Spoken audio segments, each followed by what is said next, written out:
আসসালামু আলাইকুম। দরজায় কড়া নাড়ছে পবিত্র ঈদুল ফিতর।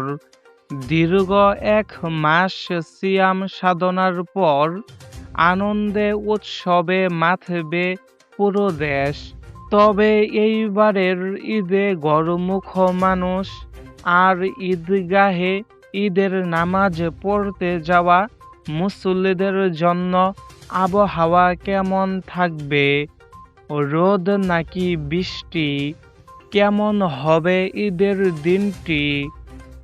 আবহাওয়া দপ্তরের সর্বশেষ তথ্য নিয়ে আমি তাহিদুল ইসলাম আছি আপনাদের সাথে। আপনারা ভিডিওটি শেষ পর্যন্ত দেখতে থাকেন, তাহলেই আপনি জানতে পারবেন ঈদের দিন আবহাওয়া কেমন থাকবে।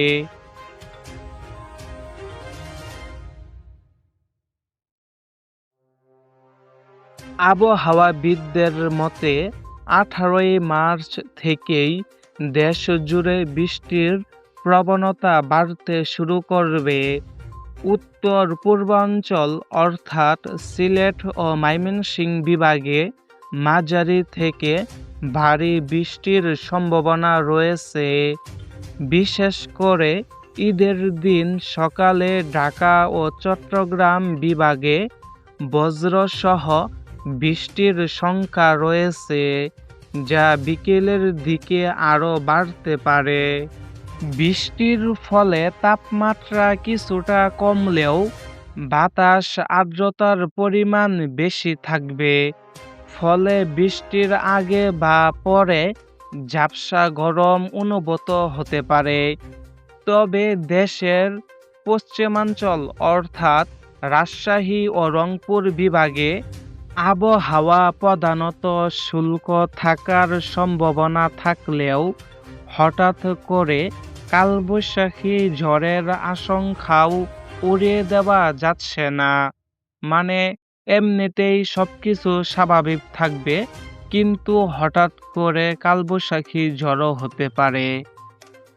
বৃষ্টির আশঙ্কায় অনেক জায়গায় ঈদগাহের পাশাপাশি বিকল্প হিসেবে মসজিদও প্রস্তুতি রাখা হয়েছে। যারা নারীর টানে বাড়ি ফিরছেন তাদের জন্য মহাসড়ক এবং ফেরি পারাপারে বাড়তি সতর্কতা অবলম্বনের পরামর্শ দেওয়া হয়েছে।